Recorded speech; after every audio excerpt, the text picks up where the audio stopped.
Welcome to Friday Wind Down, and it's with Sharon and Lianne. Woo, woo, woo. This is like our what 10th, 12th, something like that. Yeah. Awesome, awesome, awesome. So we thought today we'd talk a little bit about living our passion, living our dreams, and what gets in the way. What are the fears, and how do we overcome those fears to live our greatest life?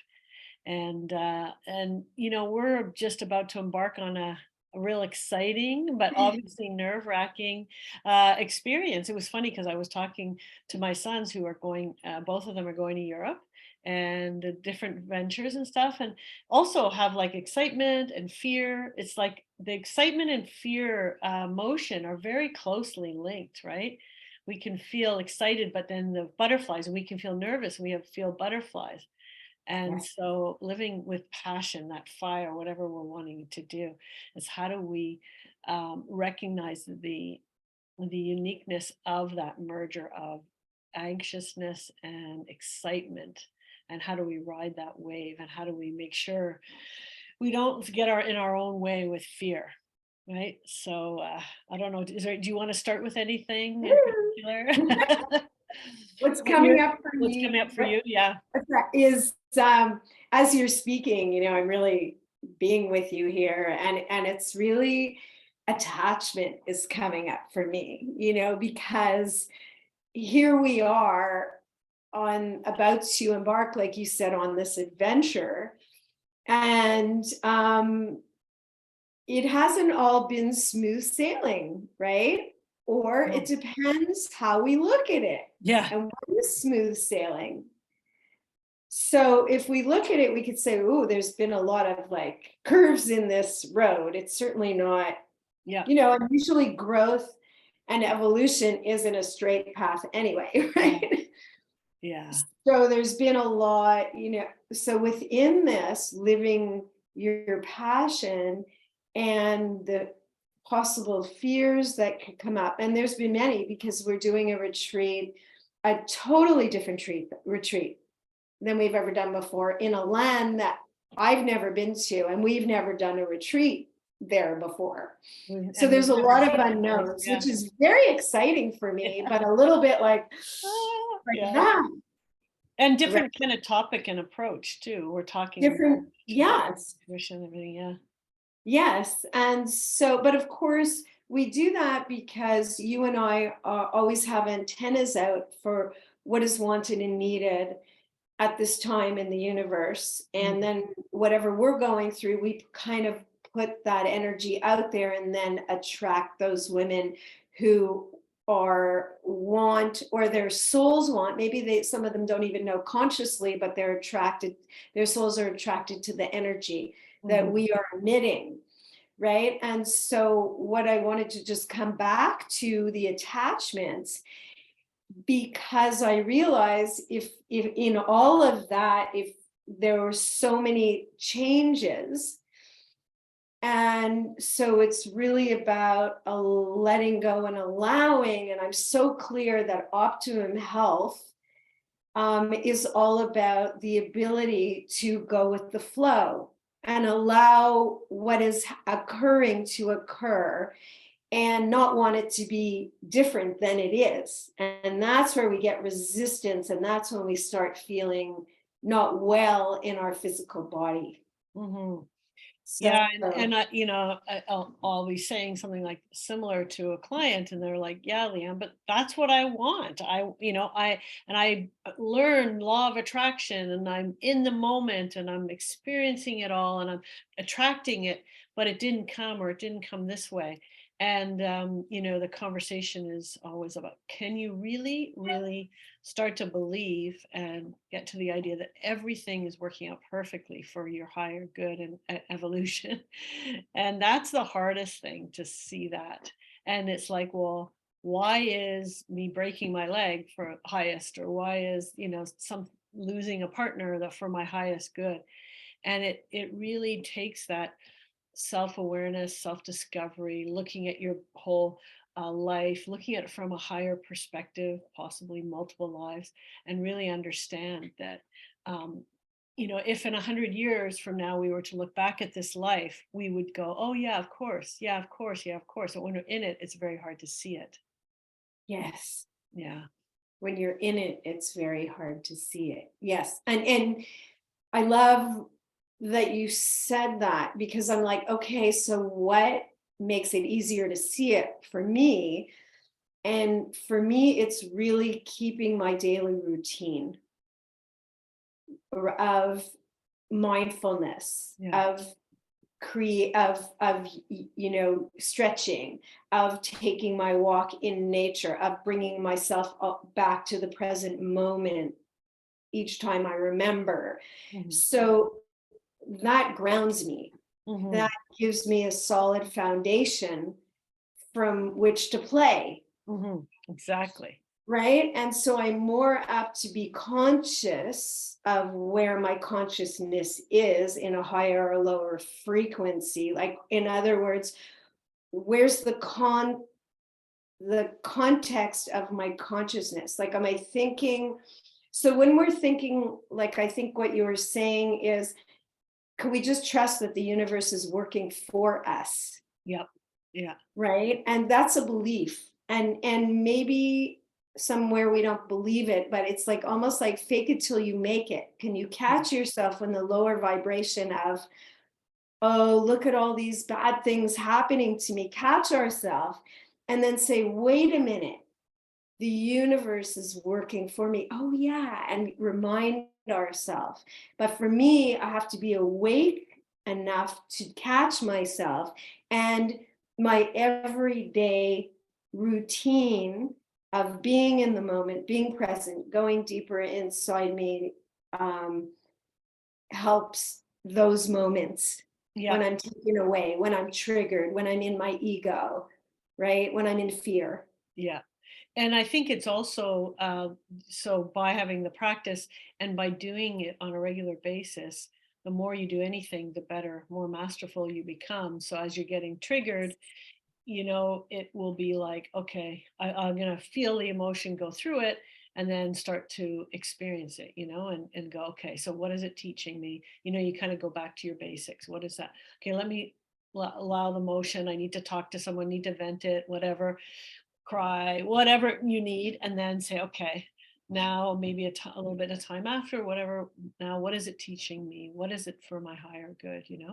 And I was having a conversation this week about myself and another person and losing my husband, and the person could say, you and I felt it the first, say my mission is doing this work and helping others awaken and to the purpose and live their better life. And in one way, I could have looked at it, said it would have even been better doing this with Bob, because he was an amazing soul and he was my soulmate, and imagine the support I would have had and how we would, and maybe he would have woken more and all this. And then I said, yeah, you could look at that, and that was possibly a timeline, but ultimately I wouldn't fall there's and maybe there's different ways to get there, but on this lifetime and this trajectory, I needed for him and to die, to go through the whole trauma of it, to awaken in order to get to where I am. So if we'd been together, that wouldn't have happened. So it's like something as traumatic as that, when you can look back and go, that's exactly led you exactly to where you are. It's not that if he hadn't have died, I would have been even a better place. It's actually because of that trauma that put me into this place. And then people go, well, what about that poor person who had to die and all this? And it's like, well, first of all, from that higher perspective, death is not the end. It's just a new transition into our existence. And we continue as we're on the other side to connect with the loved ones here in a way that's really profound, and we can, the ones that are on this side of the veil, can connect as well and create a new type of relationship. So then there's like, well, what if part of my purpose was to learn how to connect and create a new type of relationship to help others? Well, how would I have done that if I hadn't gone through the trauma, and the loss? So it's just taking one example, but you can look at any single example of your life, something difficult, and see how it could have brought you. And I find so often we get stuck in all the regret. Well, if I had done this, he wouldn't have died, or this wouldn't have happened. If I could have just saved him, Mm. I could have, I was pushing him with all to try to get him with all the different healthy foods and all the different stuff. And if I could only have done that one other doctor, I could have saved him, but it wasn't meant to be. So yeah, and so that's been an interesting kind of conversation that's come up with some of my clients this week. That idea that um, when you look back and you can look from that self-awareness that whatever all those hardships brought you to where you are. It's a life is a series of trial and errors. Again, it could be a business where you have to go through all those errors in order for you to figure out. And I love the Thomas Edison quote. He says, I never failed. I just found 10,000 ways it didn't work. Ah, And so it's that idea that we're constantly finding things that don't serve our highest good and then finding a new way and a new way. Right. right. Yeah, beautifully said. A Like, new way, in a new way. And being so kind and loving with ourselves is so important as well. Realizing this is a training ground. It's kind mhm, of like, you know, um, what is perfection anyway? Right? mhm, So many people strive for perfection, but what is that? And and how does that keep us away from fully expressing our light? I just wanted to share something about a friend of ours last night who was terrified. She's really working on her voice, and she was terrified to sing in front, and she got up. It was so great, in front of a lot of people. It was pretty packed last night at this place where we go, open mic night.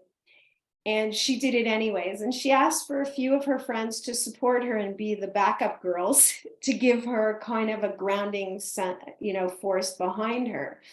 But she got up and she did it. And she took her fear with her, and you could see it. She took it with her and she did it anyway. And the whole place was clapping at the end. And it didn't really matter. Did she do a great job? Did she not? Everybody probably had a different opinion about it. But that didn't matter because the glow she had after, right? Her light was just like, I did it. And yeah. I just watched her, and it was just fabulous. And that's how you become masterful, because you can't start, even though you might be singing in karaoke or singing, to a small group or whatever. You step up on a stage, all the nerves affect your everything, and the practice and doing it over and over. That's how she'll get more and more good. I mean, I think that one of our Yes. other friends who got up, she's taken some singing lessons, and she said Yes. she's been taught that everybody can sing. You and I have to learn that one because we keep saying we Yeah. can't. We do it anyways, but can learn to sing to Do some it degree. anyways. To some degree, right? Just like maybe anyone can learn to ski or anyone can learn to paint to a certain degree. Of course, there's some Yes. that are really talented and others that are not. But and so that starting, allowing yourself that beginner mindset and beginner way. Even if you've been doing something, then you step into a new thing like her on stage. She's starting from scratch in some ways all over again Yes. in And front of all these people, right? and all I saw was bravery. Yeah, I thought she's really brave. She's yeah, taking it with her, her fear, and doing it anyway. And I was standing next to her, and the joy when she was singing, and projecting out there to, I don't know, maybe there were like 50 people or something like that, right? Was so, plus I have to say that the mindset of these people, you don't, is very, it's like we've created a family over time. So that's the thing too that I want to say. Before she got up, it was like creating a safe environment. And these people, week after week after week, are so encouraging of new artists. hmm, So encouraging. And so, maybe don't take your first baby steps, if you're in terror in an environment where you don't feel safe. That might not be the thing for you to do. exactly. Right. So maybe start with baby steps, like she started in our little group of friends. Yeah, And she would start, doing chants and things with a small group of friends. And then she ventured out to now the public, Yeah. right? But she came many weeks and then felt safe enough and then did it. Yeah.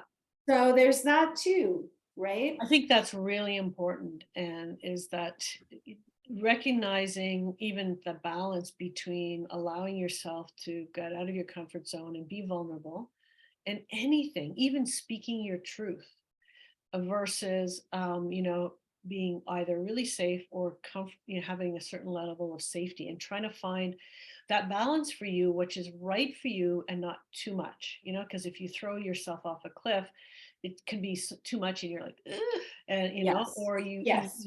say a truth to somebody. I know Brene Brown always says, is be vulnerable with the people you can trust.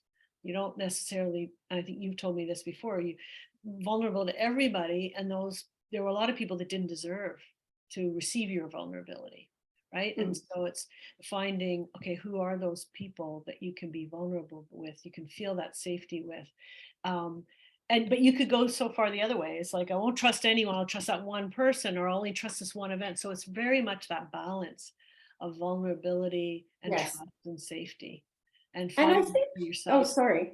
Yeah, no, and finding what is that for yourself, and what is it, and how Hmm. can you expand, because it's different for everyone. It is different for everybody. And Mhm. I think that trust starts here, right? So I need to trust myself that whatever happens, I trust myself that I'll deal with it. Mhm. Yeah, Right. And then the trust kind of goes out. yeah, yeah. And the another thing that's kind of come up and it relates to this, is the idea of comparison. We get Oh, into comparison, yes. right? And it's funny, if when people are honest with you, you hear the things that they think about. And if we're probably honest with others, they'll hear what we think about. And it's like, wow, and so that's one of the things I heard. It's like, well, I heard this from someone, I'm not where you are because I didn't do this or I didn't do that. And I was like, sat her down. I was like, wait a second. You did all these other things and you're not recognizing any of those things. And I didn't, Ah, and that person didn't do. But you kind of get stuck in that perfectionism, that there's all these other people have figured it out, or the regret that I wanted my life to turn out a certain way, and that person it happened for, and that person it happened for, but it hasn't happened for me. And then it's like, well, what can we take stock in all the gifts that we have achieved, mm, and the purpose and what we've already shared in our life. Like for example, often when I talk about purpose, people will say, well, I haven't, I'll give you an example of this person. I haven't written a book like you have. Well, so, or I haven't been like Abraham Hicks and, you know, been on stage with millions of people, or I haven't developed these big programs or whatever. It's like, how can you compare one to the other? How do you know that mhm. one experience you had with one person that helped them out of a dark part of their life wasn't more profound than talking to thousands of people? How do you know that? Like, we're not in a comparison thing. And so when we get stuck on that, then you get into the not enough, and that whole thing, that fear of failure, perfectionism, stops us from just stepping out and living our dreams. So kind of back to your example of singing, you could get up on stage, and I think, again, our friend who's taken the courses said that it's, you get stuck in the comparison. That person's voice better, Mhm. that person's voice, they play guitar better and everything like that, so it just stops. I don't want to go there, right? Yep. And you Yep. always find someone better and you'll always find someone worse. So if you just go with it, right? And I think out of going with it, which we've done because we're like the babes now. We've been called the babes, so it's Phil and the babes. It's whoever and the babes, right? Okay, We're we the went from the backup golden singers. dancers to what? They're We're the the golden babies. Then dancers. there were the We're ladies, yeah, we're the golden dancers when we're on the dance floor, and then we're the golden babes hair. when we're the backup singers, Okay. right? So now, like, everybody knows us in the West Island who comes out to these open mic things. That's so But funny. what I think it does is gives other people permission, because usually Lianne and I are almost always the first Yeah. ones to get up and dance, Yeah. to break that, Yeah. nobody's Uncomfortable. dancing the first few songs. And then Lianne and I are like, there we are. But I think it gives other people the permission Yes. to just get up and do it. And the fact that we're certainly not singers, but it's like, well, what the hell? Let's have some fun. Yeah. So then I've noticed other people have joined us to Yes. sing at Yeah. different times, Mm-hmm. right? And so Yep. my joy is to watch the other people just saying, oh, the hell with it. I'm just like letting go because I really want to get up there too Yeah. and Exactly. doing it. Yeah. Right. And so last night, there was this woman, probably early 70s. She looks like an old hippie. I loved her right away. She was sitting next to me, never spoke to her, but her vibe was just so cool. And she had a smile the whole night. And then after we sang, we came down and she stood up and she goes, oh my God, you ladies, like you're my tribe and you're inspiring me to get up. And so we dragged her up to dance, and she had like the best night of her life. So that's great. So don't, we sometimes we hold back what we want so bad. I want it so bad. I want to participate. But remember that you could be opening up a door for somebody else who's been dying for years to just fully participate in life if you just get up and do it also. Exactly. A Storm is on here, and same with Sandra. I want to say Oh, hi. yeah. Hi there, girls. And Storm said, hello, lay babes. They were lay babes, I guess. Eh? And then she said, what did she, I keep the goalies away. Last night, it was the first one. You weren't there, so somebody had to do it. She said she was the first one. Okay, was Storm the first one on the dance floor last night? Last night, yes, I left early, but yes. She Awesome. got up and she danced, and good on her because that's the first time, and yay. Yay, that's great. Not the first time to dance, but the No, first time to like the say, first. you know what, I'm Yeah. doing this. Yeah. So that's there she goes. She's saying in the comments. That's great. Hey Storm, if you want to come on with us live, we can bring you on. I'm gonna send her an invite just in case she decides she wants to. She's welcome to. I know sometimes that puts people on the spot, but bring them on video. Let's see. I don't know if I can do that from, actually, I'm not sure I can do it from here because I'm on Zoom and I'm trying to do it on my phone. When they're two different devices, they're not talking to each other. Okay. Anyways, yeah, so I think it's really powerful. It's just that being able to step into it. So if you can take something in your life right now where you're finding others are kind of holding back, whatever, can you be the leader and just step out and do it? And what happens when you do is, like you're saying, it inspires others to take a chance and to be that shining light in the group. And at first people kind of go, oh, look at those dummies up there dancing or like whatever they're doing, singing or painting or writing, making mistakes, and then, or doing videos on social media, whatever, Yeah. lives like we do, all are bumbling. And then they kind of go, maybe they get over their judgment and they go, you know what, if they can do it and they can make those mistakes, maybe I can too. Maybe it's not so big a deal. Yes. And God knows we made a lot of mistakes on our videos. But the great thing I have to say for anybody who may be listening, who's resisting getting older, I have to say, being in my mid 60s is very jolly because I don't care about half the things I used to care about. Yeah, exactly. So I could laugh at myself more. Let's put it Yeah. that way. Yeah. And we laugh at each other, our friend group, and we know that it's all in fun and whatever. Let's not try to not take ourselves so seriously. It's No, a I more know. fun life, It's a really. shame we have to wait till we're this old to do that. I The know. younger crowd are starting to get it a bit more and not to. Yes, great. So that's Great. Well, as kids, we didn't care, right? I don't know. At least I we didn't. didn't care. Yeah. Singing and dancing. Anybody who would listen to me, who came into my house, I'm like, oh, yay, come sit down on my couch and I do a whole show for them. So I feel I'm going back to that. And it's just so fun. And then I go, oh my God, I took all those child rearing, years, so, a little too seriously, and this and that. And it's like, Oh, Yep. anyway, I nice so to be agree. back.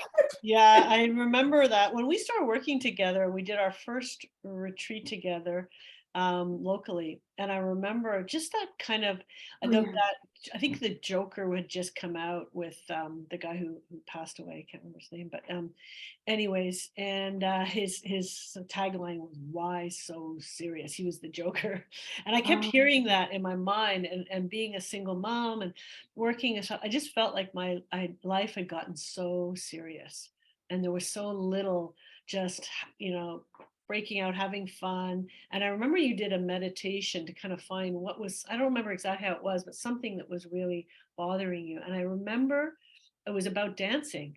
I had actually started to play small because I was embarrassing my kids. They were young at the time. They don't care anymore, but that I was embarrassing them with my dancing. And so I wasn't dancing anymore. I wasn't, singing in the house and all that. Because, when the kids get into their teenage years, oh, mom, you're so embarrassing, And I did that to my poor mom too. but, yep. but then my mom didn't, I don't know, maybe she reacted, but she kept doing what, and I think I started not doing it. And it was that retreat that we did together that was like, oh yeah, I saw that. I saw myself playing small unconsciously. And I couldn't Mm, believe I'd been doing it for others and parents, but now I'm doing it for my kids. Like, what the heck? They're the ones I brought up. How come I'm starting to play small around them? And that really mm. shifted for me. It's like, no, no more. I'm not doing that. Yeah. Yay. Yay. Because I have such fun little playmates now. I know exactly. Oh my gosh. Yeah. As it's 3:33, kind of interesting. To think about what is your passion? What have you maybe like maybe in those serious years, or maybe like before the serious years, or like us starting to get out of those serious years, but can we reconnect with what we're really passionate about, and Mhm. what we love, what lights us up, and just do a Yes, little bit of it, and step into it just a little bit. You'll inspire others. definitely. I remember when I turned 60 and I bought myself a kayak for my 60th. That was my birthday present to me. And I was in Point Claire Village and I had my kayak in my car. And two women came up to me and they said, "You kayak?" And I said, "Yeah." And they said, "We've been thinking about it, but we were thinking like, oh, we're too old to start kayaking." I'm like, "No, no, Yeah. start kayaking." Yeah, It's great, exactly. Start right? something new at Start 60. something, whatever it Yeah, is, start something. yeah, exactly. It doesn't matter what it is. And it doesn't matter so much what people have to say about it. And sometimes people have things to say about it. Also, I realize because they're jealous and they wish they could step out, but they can't, Yeah, yeah. And right? those side comments that people make, right? And you just don't have, you can just ignore them, but it's hard. Ignore them. You know? Yeah, Right. someone said to me the other day that, oh, like kind of in a snide way, I see you guys always posting every time you go out to the open mic kind of thing. I always post. It was very snide, I was like, okay, so you don't like it, just don't follow us or Watch turn it. Yeah, off, don't some feel like watch something else, but you could kind of start to feel small. Oh, I'm not going to post anymore. That's upsetting people, or they're thinking it's boring or we're repetitive or whatever, it's like, no, just okay, that's how they feel. Okay. Yeah. yep. Yeah. And it doesn't, you know, it's time to understand that what other people think is no reflection of us. Yeah. It's Yeah. whatever's going on with them, Yeah. Exactly. in their consciousness, whatever is going on with them. And if we can remember that, and sometimes it's hard, especially people we love, Yeah. and And respect. right. And then, but then if we could remember that their wound, it's their wound, it's not Mhm. our wound. And maybe we can detach a little bit. And then when we're a little bit detached, if we get over the anger or frustration of it, sometimes I just said, I send you a little love now, Yeah. because if you're so wounded, you probably need it. You probably need it. Yeah. And Absolutely. And it's like Sandra just said, be yourself. To heck with people who they are getting what does she say? The heck with people, they are getting too old, she said. And yeah, so it's recognizing that it's not only that it's kind of their challenges, their issues.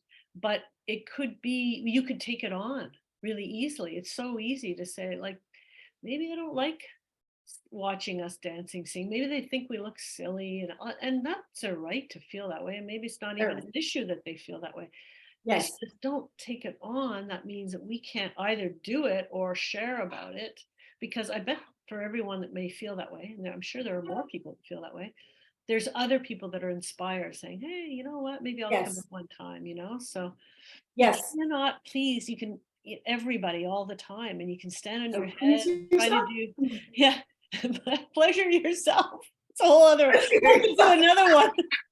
Another. And next week we'll talk about the toys to do that with. They're going to call us Grace and Frankie. They're making those vibrators for older women, right? Now that's an idea. There's an idea. Yeah, that was already done in Hot Show. That was done. Oh my gosh. But yeah, so it's just to say, not to play small, and that's what we do so much. We're always worried what other people Yeah. think. We're going to hurt them, or we're going to disappoint them, or whatever. Yes. And find people who will stretch you, who who will hold that gap for you, who are out there a bit more. Yes. More, Yes. and will hold that gap in love and support. Yes. Exactly. Exactly. Right. Storm That's is. what I like, to hang around with people who are just like, and like Lianne and I find we're always encouraging each other to get out there. Come on, we could do it. You Yeah. want to do it?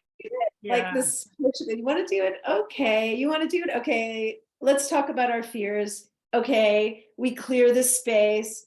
And then once the space is cleared, because there are things that come up, we are human beings. We do have fears. We do have concerns. So we get out all the concerns, and then it's like, okay, we're good now. Let's jump. Yeah. Yeah. Yeah. Let's Knowing hold it, hands right? and Knowing jump. what it is. And Storm, I like and thanks again, Sandra, for saying now. I love that, she said. And Storm said, as a former people pleaser, trying to please everyone is exhausting. Is that ever true, huh? Yeah. And Sandra said she started kayaking at 62. That's great. Yay. Excellent. Yeah, that's it. You're inspiring others, right? And how many people, I'm sure Sandra's told about that, and they're like, oh, this is cool. I can do this, right? Yeah. Walking, going in the forest, swimming, all different types of things that we can do at any age. Pickleball, maybe Sharon one day will take up pickleball. Open to try things. Yeah, actually, let's Yeah. put that out there for us to try this summer. Want to? Sure. People are doing that, and Sure. I'll try. I'm open to trying things, and I won't know if I like it till I try it, right? exactly. So, yeah. Yeah, fun. On that note, I think that we should close up now, and I wish everybody a beautiful, heartfelt, getting out there kind of weekend. The weather today, if you haven't been out, it's gorgeous. You could still enjoy the rest of the day. If you're in the And Montreal. thanks for tuning in Montreal. And if you're somewhere else, well, I hope you have lovely weather, or you're doing something fun this weekend. Yeah. I want to remind people that we also have some spots left for Costa Rica. We're starting to fill up, and it's going to be amazing. I know it's a ways out, but you just have to put a small deposit to hold your spot. And we only have like a couple of private rooms. And we got into a challenge with Portugal because a few people kind of booked a little bit later and wanted private rooms, and there were none left. So if you're thinking of coming and you'd like to secure your private room, or your room in general, just reach out to us as soon as possible. And next week we will be in Portugal. We will be doing our live from Portugal, so that's going to be fun. So we'll tune in for that. It'll be 8 o'clock at night, so it'll be dark out. Okay. Yeah. All right. Yes, Great. that'll be good. And then, reach out to either of us. We provide free 30-minute consultations. We have different programs, different things going on. So please check that out, and have a great weekend, like Sharon said. Thanks so much. Bye. Bye.